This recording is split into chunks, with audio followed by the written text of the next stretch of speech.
right, welcome back to the Glow Up Girl podcast. I am Kyra Mitchell Lewis, and I am so excited on two fronts today. One, for this amazing conversation that I'm about to have, and two, because this is the very first time that we are offering you all a video podcast interview.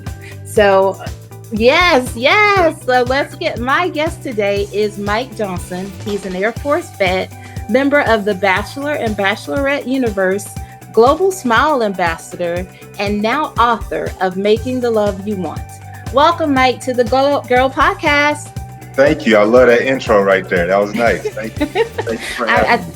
I think I'm a hype man in my second life, so I know, I think that could be like a real thing. Like Little John, I don't know what Little John doing.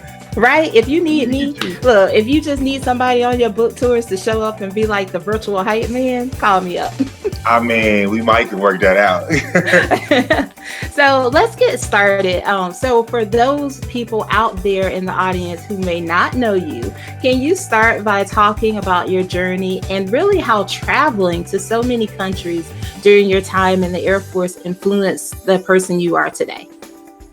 Absolutely. I love that you said traveling, because traveling is quite honestly the makeup of my brain and how I became the man I am today. 100%. But I'm just a regular guy from Grand Prairie, Texas, who joined the Air Force. And after the Air Force, was in a relationship and, got my heart broke. And a friend of mine said, "Hey, you should try for this show." And I was a financial advisor at the time. That little show was called The Bachelorette, the season 15 last year, 2019. And I had never watched the show before, but I had heard of it. Decided, I'm like, I don't got nothing else to do. I'll try out. I was completely myself on the show. And, I think people resonated with that. I think I have a personality that is, I will speak my mind, but never in a disrespectful manner. But I have a tendency to speak my mind. And then after coming off that show, I went on another show and still didn't find love. And then I decided to write a book on Love is All About the Power from Within. Awesome. Well, you have an extraordinary compassion for people and helping them to be better humans. What would you say really drives that? Thank you for that, firstly. You're so sweet. I would say it makes me feel good too. I think that when we can help someone else, it makes us feel good individually, right? Mm-hmm. When I acknowledge the cashier, right? And, say, how are you? And I look at them intently and with respect and as a human being, they feel that they were seen that day.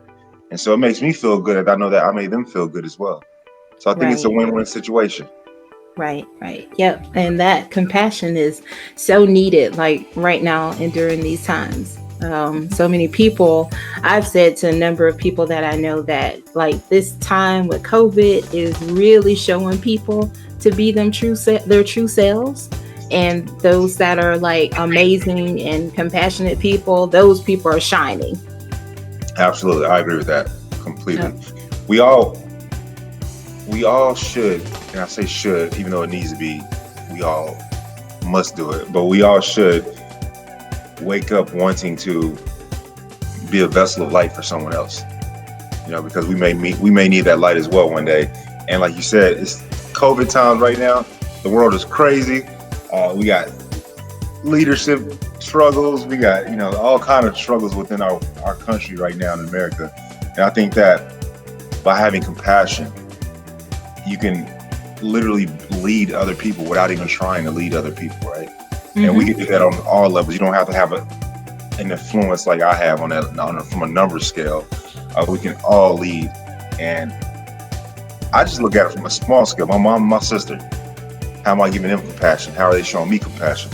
And then, that breathes onto other people as well. And it's just, I think it's a good thing. I think more people should do it. I agree with you. I mean, I definitely do. I just think, there's been a lot of ugliness over the last, these last 3 or 4 months, and just people just being people. And, and I definitely believe if when they show you who they are, believe them. Yes. even though we try to give, chances, but I'm like, my God, like how many chances do you actually need to show me that you do not care about other people? Kyra, I tell my friends, my homies and my lady friends that go on dates with people. I'm like, your date will tell you who they are. You just gotta listen. Mm-hmm. Like they will say exactly who they are. It's gonna come out, but it's up to us to listen to it, right? And exactly. Not make for it. That is so true. So now you are referred to as a global smile ambassador, and you do have $1 million smile, which I know I'll get flack from a lot of people. Yes, people, I am married, but I have eyes too. Now, has this always been the case? Have you always been such a positive person? Well, I think first I got to shout out to your husband. Shout out to your husband. I have always been someone with ambition. I have always been someone who, well, if you tell me no, I'm gonna find a way to do it. And so to me, that makes me smile. That in and of itself, that makes me happy, right? And then I would say, I actually broke down of just pure depression. One time, a few years ago, after a relationship, I was home for 10 months.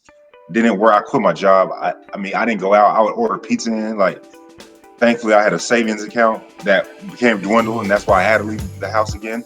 So I was broken down really, really bad. And the only way that smile came from me was what I'm about to tell you now. I realized that I'm, in a way, selfish. Like, if I want to smile, the most genuine way I know to smile is to make somebody else smile. Is to show somebody else love. Is to, appreciate someone else, right? Mm-hmm. And I'm not talking about like a loving partner. It could be my pizza man. Like, hey, bro, thank you. The food was super hot, and give him a genuine compliment or give her a genuine compliment, right? And then when they smile, I'm like, oh, what's up? All right, cool. It makes me smile in return. So ever since then, it's like comedy. Comedy for comedians is medicine, right? Mm-hmm. Most comics have gone through really bad times in their life, and they realize when they hit rock bottom, I just gotta laugh about it. Exactly. And then they can make other people laugh, and it's the best medicine. Right. No, that's so true. I mean, I think like what you said, obviously, I'm a big advocate of mental health and mental wellness, as I know you are. And like you said, having sort of that 10-month period of being in depression, I think as we were just talking a little bit before we started, when I started Glow Up Gyrl, it was literally because I think I was probably getting to a place of almost having my own breakdown. Mm-hmm. I was just going, and I was putting other people before me, and I was in this spiral of always trying to make sure I didn't let other people down, but I was letting myself down. And I finally, reached out to a therapist, found a therapist. So shout out to Dr. Corey. Woo-hoo! She always gets a shout out. There you go, shout out. And she is, I remember going into her office and she asked me, like, why was I there? And I said, I feel overwhelmed. And, and she listened, which I always tell people too, that's the sign of a good therapist, is because like she listened and she let me think I was there for the fact that I was overwhelmed. and I thought like, oh yeah, I'm on to something. But she pulled out the good old feelings wheel, which in turn sort of starts you on this outer wheel of like, how do you feel? You feel overwhelmed? Well, let's get to the core of why you feel overwhelmed. So the driving force is that you're afraid. So, and I was like, afraid or sad. And I'm like, wait, what? I'm not afraid. But it really was that I was afraid to let other people down. Like with my job, I had all these people counting on me. In my personal life, all these people counting on me. And I didn't realize that I was carrying that so heavily. So she was like, yep, I'll let you come in here, little girl. You thought that's what you were, what that the problem was. But then it really just came down to the fact that I didn't have boundaries. I wasn't setting boundaries where I was prioritizing myself. And And boundaries are so, definitely needed. yes, and you don't even think about it because you've been in that wheel of like despair, is what I call it now. And just doing the same thing. It's insanity. Just doing the same thing and thinking that I was going to get a different result. Mhm. And now I have those boundaries. I'm quick to say, let me think about it. Or if I don't want to do something, I just say, you know what, I appreciate the offer, but I can't do that. So it's definitely like so important. Like, people just think there has to be some type of a event that causes you to sort of spiral. No, it's a period of time. Right. It's definitely over a period of time, 100%. That's why, again, self-love is my focus, making the love that you want, right? It's all about you. In order to be good to somebody else and make those other people happy like you want to, you gotta make you happy first. Yes. Oh You my gotta gosh. make the core happy, Yeah, I feel like you and Dr. Corey, y'all talking, because those are that's definitely the principle that I got. And like you said, it's if I'm not the best Kyra and I don't love Kyra, then I can't be anything for anyone else, because So I'm true. going to be like in a spiral of myself. So now, So true. on that note now, so obviously you are an influencer out there in the social media world. So you have a lot of people following you, a lot of people talking to you, and you are very engaging on Instagram. So I am. yep. You always, yes, last night I saw you out there at the, what do they call it thing where you're like flying, doing the, what was that last night? I fly. Yeah. so You said, I what know, was that they flying up there? I was like, what do you call that thing? I've seen it on TV. But obviously, I know that, you always give a very positive message to people. Okay. But I'm sure sometimes you get back some negativity. Oh yes. And Oh yes. you generally don't address people like on your IG story. But there was a story one day where you were talking about Black Lives Matter, and someone did use a bad word, and you Yes. put it out there. You were like, Yes. no. How do you deal with that? Because I'm sure you get it more often than what we see. Yeah, I get it a whole lot. So you were super sweet in how you delivered that. Somebody, I'm gonna keep it all the way 100. But you can be real, yeah. Yeah, I'm gonna keep it all the way 100. Somebody had called me the N word with the ER, and they use it in a derogatory manner. And the reason that I even posted about it was simply because it didn't bother me no more. And that's the issue. That is the issue that our young people need to know, that like, yo, you can't be saying this to somebody. For example, a man to a woman, me calling her a B, and if she doesn't become, if she's used to it, that's a bad thing. Right. We don't.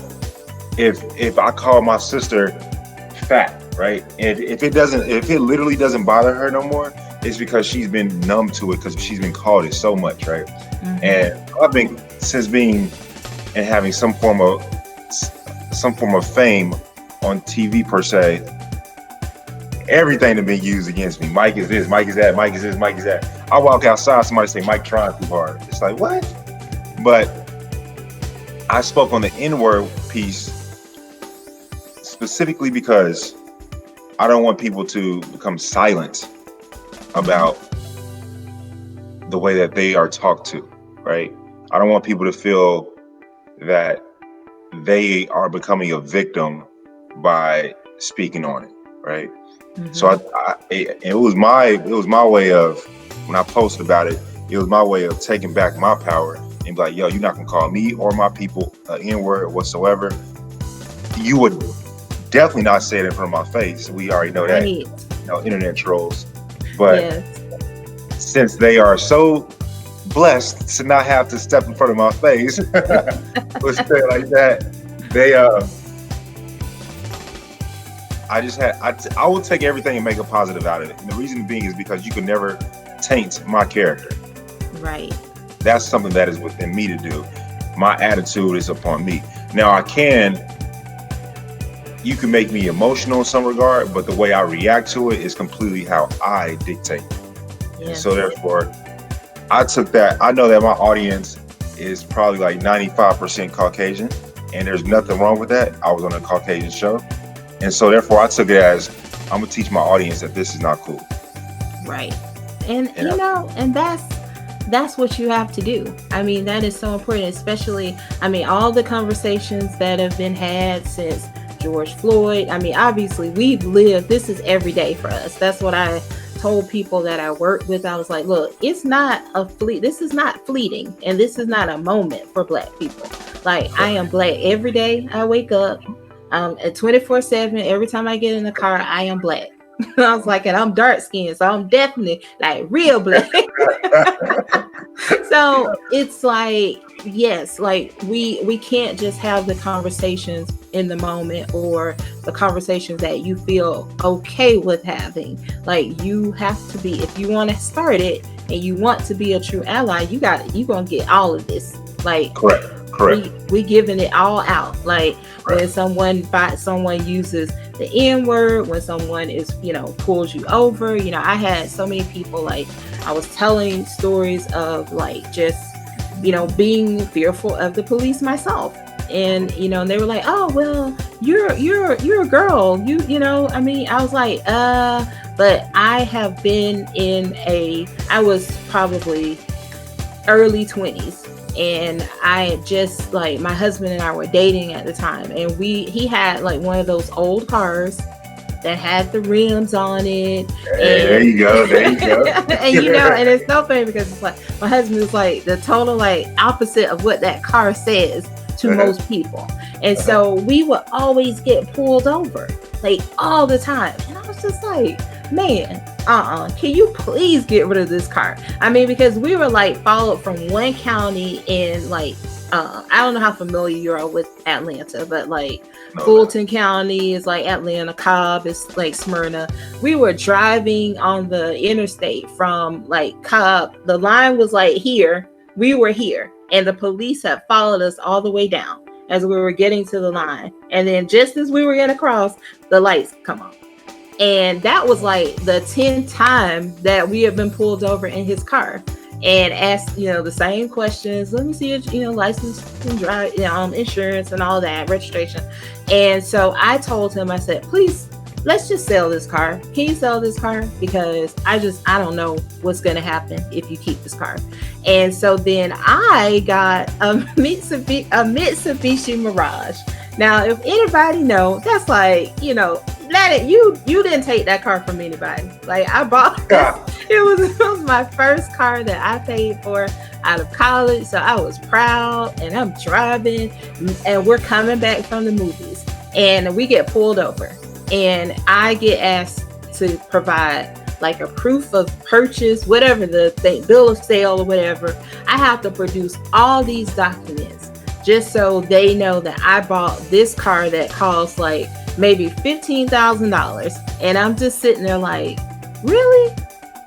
And so, so there have been those moments, and they're not all, like, I'm joking about it now, but like, they're not always nice when they pull you over and have those conversations. Oh no, I definitely know they're not always nice to you. They think they have a different, they act as if they're not a human being like we are as well. And yeah, and it's like, it's not, yes, of course I know, I'm not saying, I know it's not all police. Like, it's not, they're not all, they're not put in a bucket, but those have just been some of the experiences that, that I've had. And so I was trying to tell, people that, I was trying to make, especially white people aware of that this is why people are fearful. This is why I cringe when I see the police drive up on me. And, and then I got pulled over for speeding, which I was speeding to the grocery store. I was going to the grocery store. Which I was. I took, he pulled me over. He said, ma'am, he was like, where are you going? I was like, oh, I'm just going right here to the Publix. And he said, well, you're speeding. I said, I am. And and I was like sitting like this. And he was like, okay, well, and it was a young white cop. He said, give me your license and registration. And I was like, okay, well, I'm going to have to get it out of my purse. And it's right here. And he was like, okay. And I was like, no, but I'm just saying, I just want you to know that, like, I'm going to reach over and get, and he was looking at me like, okay, lady. First. But, and I even told him, I said, but you can understand why, right? I said, I appreciate your professional. And he gave me a warning because I think he probably thought, oh my gosh, she's on edge right now. Yeah, let this woman live. Let her live. But it's just, so yeah, it's not all, but it's just those experience. It took, 11 times and you would form an opinion of how you are going to be treated. And so, so I think that those conversations have to keep happening. And I think by you addressing that, it helps. It doesn't let the feed go back to being normal. Correct. Like, you're not going to be comfortable just going back and posting the stuff that we've been posting. No, we're going to still talk about Brianna. We're going to still talk about these same things. Like, I like to let mine creep up every now and again in the post. That's how they doing mine. I think today Monday, I think last Thursday, I said something about Breonna Taylor on my IG story. I'm like, we still here. Yeah. We're definitely still here. We haven't left. We're not going to leave. Yeah, we didn't forget. And, and it's interesting to, you have those people that follow. Like, I have a small, limited, following on my personal account. So, when people unfollow, it's not hard for me to see. And I'm like, oh, wow, you can't take me fighting for equal rights. Oh, okay. Yeah, they helping you out. I'm like, carry on. Well, now, I also I can see when our following drops off by per 1,000. Right. And it does.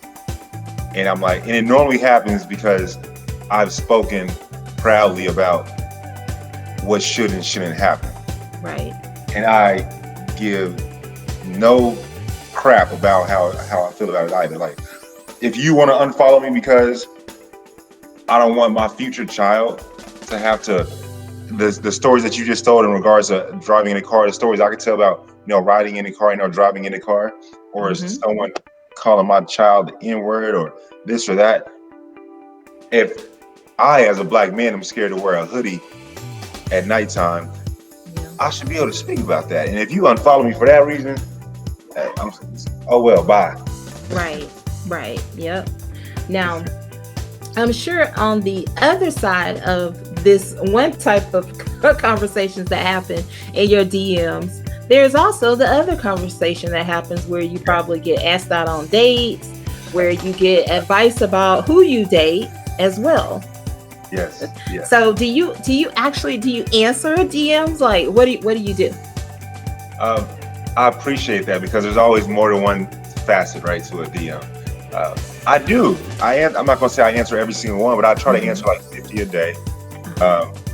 And especially if they're funny, if it's a funny DM, a really short funny DM, like you can't spell quarantine without URLQT. I've gotten that one a lot. Just be funny. Yeah, they just creative. I've seen girls like they'll put like Steph Curry shooting shots. Nice. They shoot my shot. Like, if they creative and funny, I'll definitely probably respond. The funniest one I've seen is where a woman she'll send me a screenshot. Let me see if I can show you. It'll be a screenshot of this right here, just like a blank keyboard or a blank like for you to put your phone number in. She was like, "Hey, can you fill out this survey, please?" Like, that's just those are funny to me. Oh my gosh, yes, that's good though. Yeah. If you creative, I gotta give you love. I gotta show your props. Right. I bet it probably really makes those people, it makes their day when you respond back. But then some people be low key be getting mad at me, like if I don't continue to respond. I'm like, look, I'm like, brother, responding. Come on now, don't. What you getting mad for? You like, look, we didn't match or anything. Like, we're not dating. Yeah, like I'm getting mad. My bad. They're like, "Are we? Oh, I'm in a relationship with him because he answered me." Yeah, I'm like, man, you gonna mess it up for everybody. I ain't gonna respond to nobody. Oh, stop. So, ladies, if you're out there and you have slid into Mike's DMs, if he answers, just take that answer, girl. Take it. Yeah, face value for that direct soul answer. Exactly. Because here's the truth of the matter is that if you're interested, you will come back to them. 100. Yes. 100,000% true. Let him chase you, ladies. Believe me, I will definitely do it. I will definitely do it. See, I will there. definitely come. I've posted on my stories before. It was some funny video of like this dude in the car going like that. In my story, I said, when it's Monday and your crush still ain't responding to your DM. So I'll be like, oh my God. And every woman in the DM is like, but I will respond. I mean, I'm like, I'm sorry, baby. You ain't the one I was trying to, get at. It's not you. It's not you. Nothing personal, but it wasn't you. Oh my gosh. So, so now let's move into talking about your book, of which I am ready for my copy to land in my mailbox here, like soon. So I feel like it's like a framework or a toolkit to learning to better love yourself. It is 100%. I like the way you put that. It's a toolkit. It is. And the reason it's a toolkit is because you need a toolkit to build a house, right?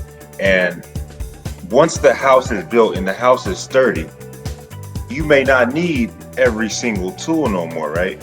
But there are things that happen within that house over time to where you might need the hammer right quick. You might need the leveler right quick. You might need the screwdriver right quick. That, just like in our life, you and I may both be extremely loving of ourselves, know that we need boundaries, know that we need forgiveness and acceptance and compassion. But we live in this thing called life to where something may end or will happen to where we need that pick me up. We need that tool to go ahead and use that tool right quick to bounce back to where we once were. Mm-hmm. And so this book, Making the Love You Want, that I wrote, is you could read it one time through, or you could just pick it up and go to your favorite section that you need right now. You can go to your favorite mantra and say, literally, I don't want to say none of the mantras right now because I'm going to get all hype. I'll say my mantra. It's going to say it with your chest. And I'm going to have to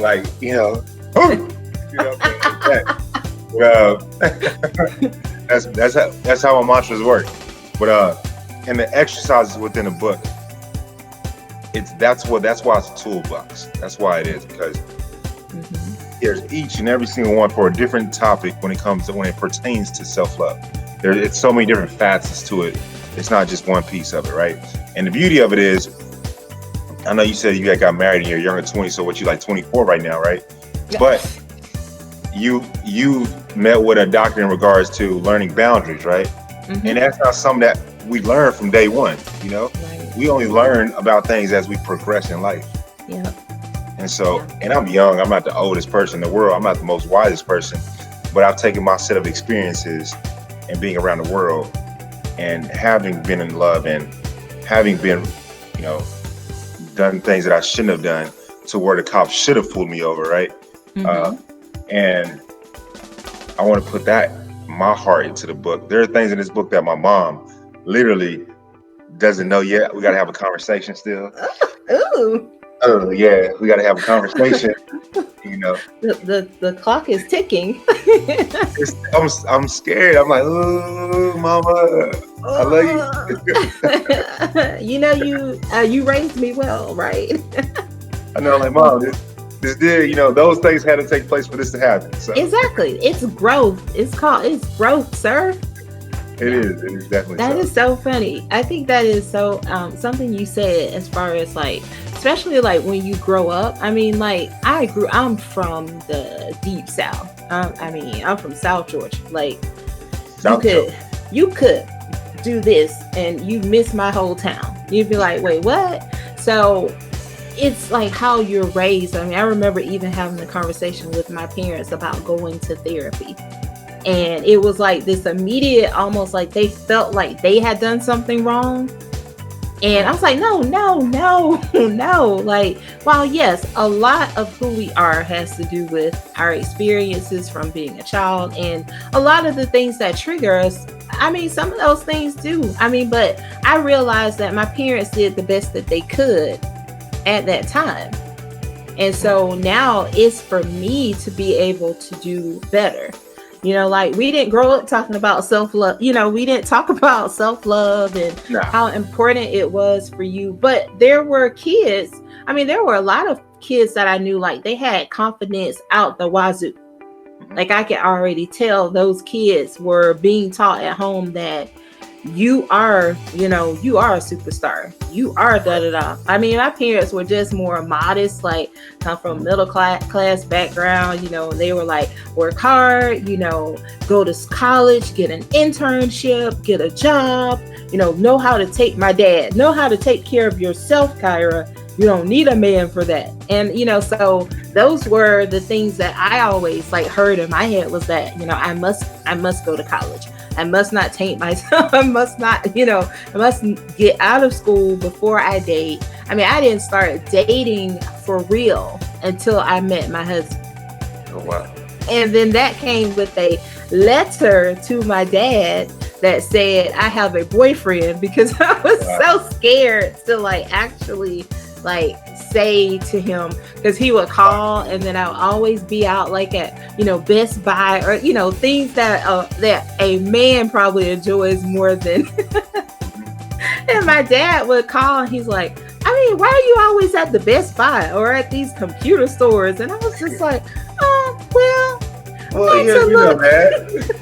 I like technology, you know. Yeah, I was just looking for like some new stuff for my apartment, and so finally I was just like, okay, I have to write this letter. And I literally wrote the letter to my dad, and then I waited, because I was like, well, I know he got the letter. Is he gonna call?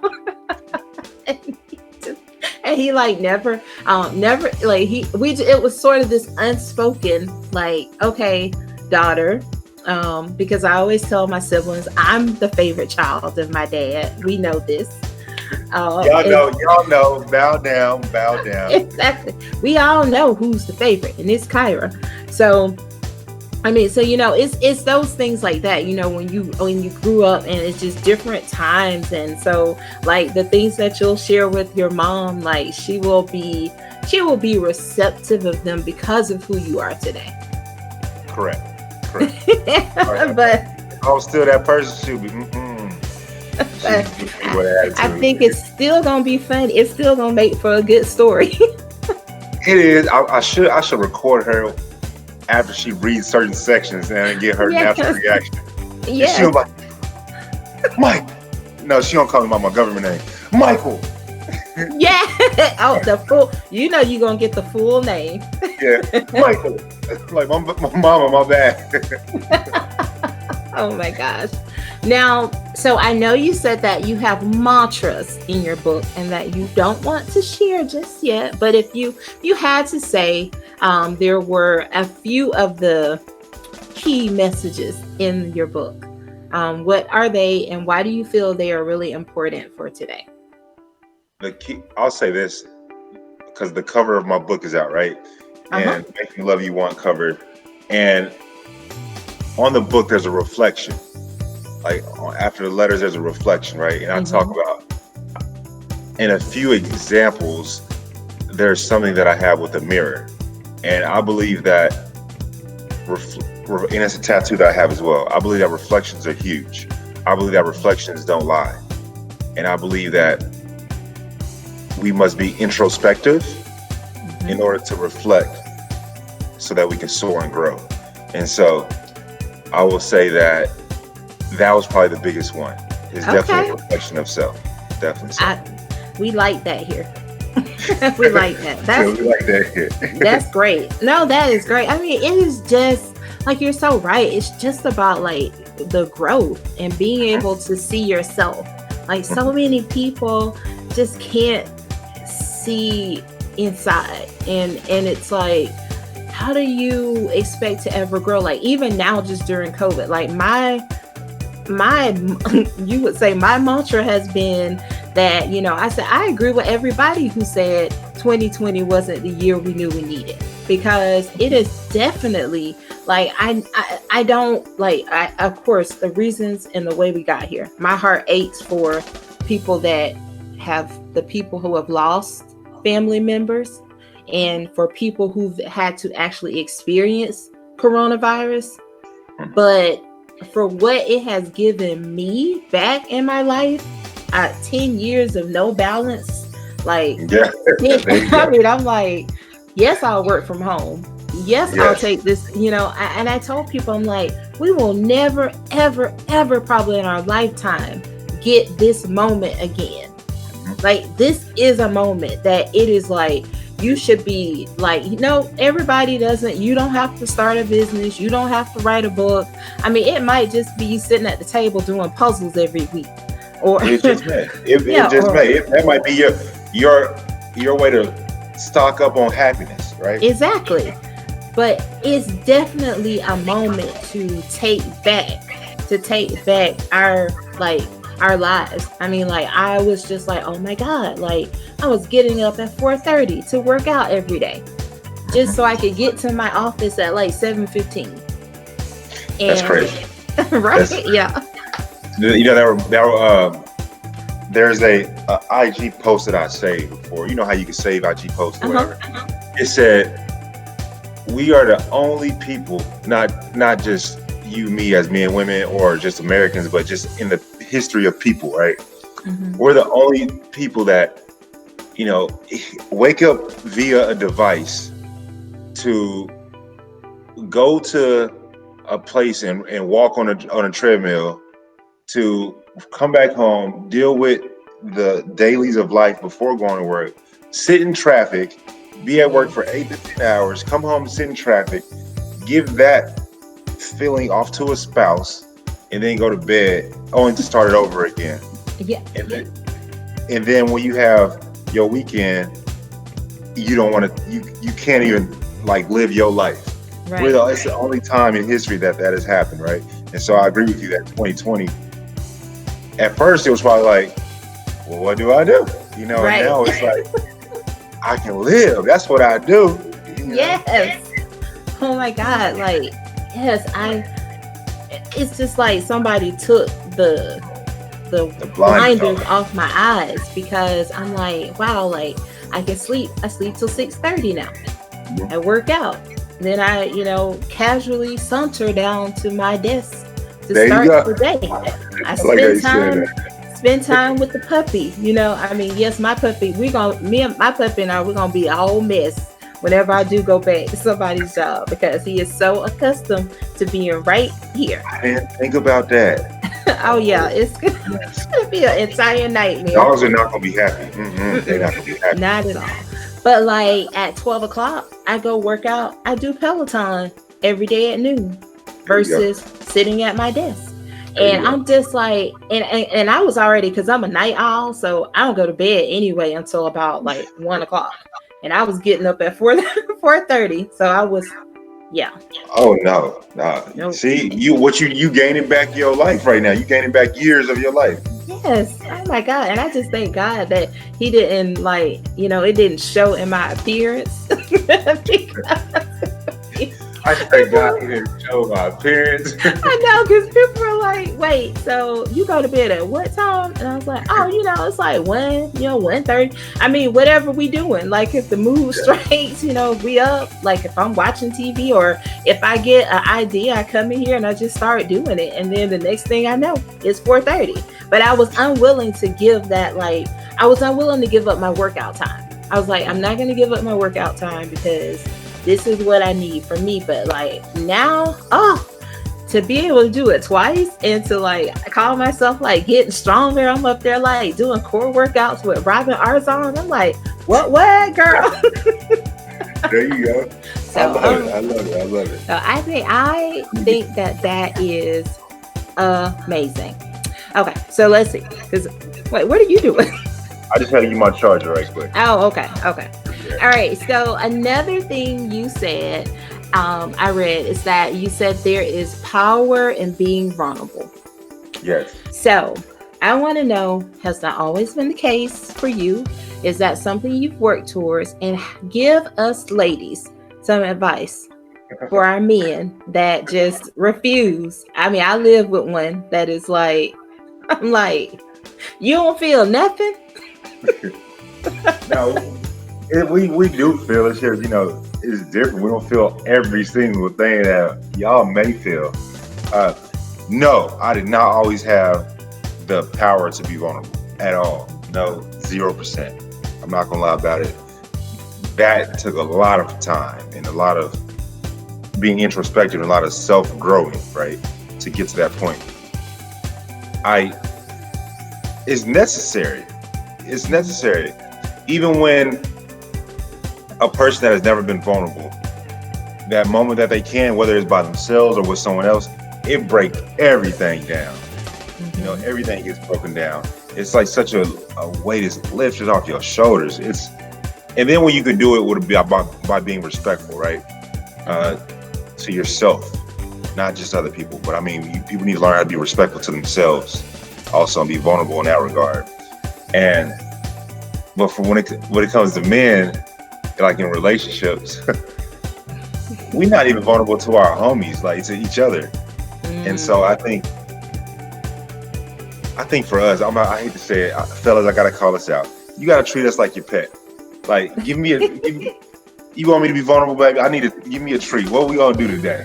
Like, give me a treat. What we doing today, baby? Like, I feel that people show vulnerability in different ways also, though. It may not be a man's words, but it may be his actions that he does for you.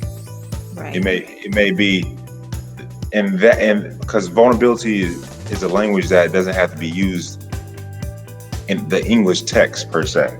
And so I think that people need to be aware of that and just be aware of that as well. Being vulnerable could be you seeing your man on his hands and knees, right, by the bed when he thinks you already asleep. Right. That is a clear sign of him being vulnerable, right? And it might just be him needing that time for himself, and you don't got to say nothing about it. It just is what it is, that vulnerability doesn't have to be spoken with words, but like that. No, I like that, and I appreciate that. I receive that advice because I think a lot of times, I'm going to say myself, because we think about the way that we need to receive information. Like, one of my love languages is words of affirmation. So from my husband, I'm always like trying to pull that out. Whereas for him, it's like, he says, no, but I feel that way. Like, I love you more than anything in this world. But do I have to say that exact statement to you every day? And I was like, no, you don't. But it's like, for him, he's like, well, duh, you know that. And I'm like, no, but please tell me. Tell me. Yeah, but babe, I need to know this. Cause like, come on now. Yeah, I want to know how great like you think I am. Come on, tell me. So baby, just tell me. I think that's really some really good advice. That will be helpful because I guess I know I had not really thought about it and like that until you just said it. And I'm like, you know what? That's true. I mean, when I come and he's reading his devotionals, like that is the same way I have my time with God. That is his way of being able to have his time with God. And it does, it to me, that is like the epitome of like you, because if you can give yourself to God and have those conversations, especially as a man. Yes. It wasn't always what the man, man ain't in there like throw my hands up in the air and testify. Hallelujah. You like this, look. Okay. Like his shoulders moving. I know the shoulder shrug. Right. So no, thank you for that. I like that. Okay, so now I want to talk about something you talked about when you were on the Breakfast Club. You mentioned you were working on this app that really helps to combat like negative thoughts and feelings and insecurities. Yes. Can you talk about that at all? Yes, I can. No, absolutely. Because I appreciate you asking about it because no one's ever asked since. And I was like, I actually said it. It's the next thing coming out after my book. It's actually September 4th here in Texas. We are cleared to start filming again. And I have this first season that I'm working on. It's called Motherhood. And there are things that, well, I'll start from the beginning. I'm working on a website to lower people's insecurities and raise their self-love via simply the subconscious mind by you watching the content that I provide. Mm-hmm. And because I believe that media has a role to play, and a lot of the media that we see is very negative. Yes. There were about 4 reasons that occurred for me to come up to this idea. And so I've come up with over 73 seasons. The first season that we're going to start with is called Motherhood.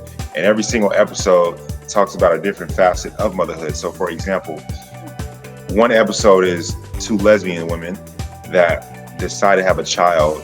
And one of them is apprehensive because of what her coworkers may feel about her, because do they feel like she's not as dominant, as strong, or will they think things differently of her? So her and her wife in this story are dealing with that.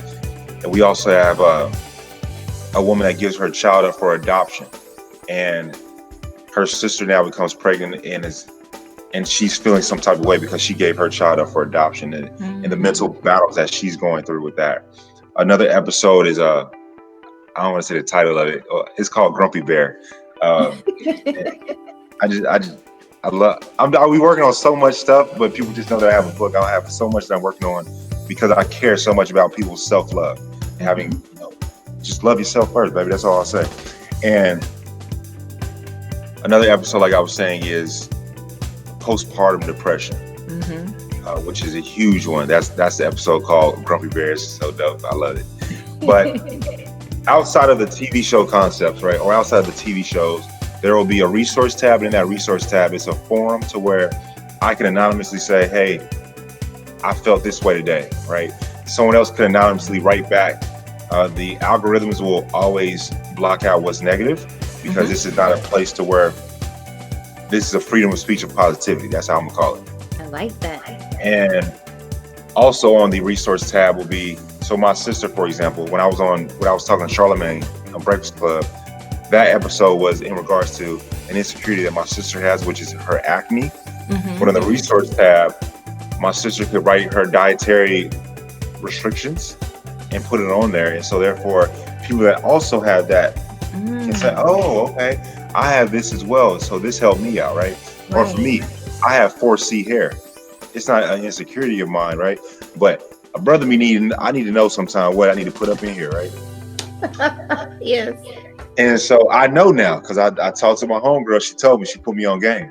And that whole concept is called a more sweet.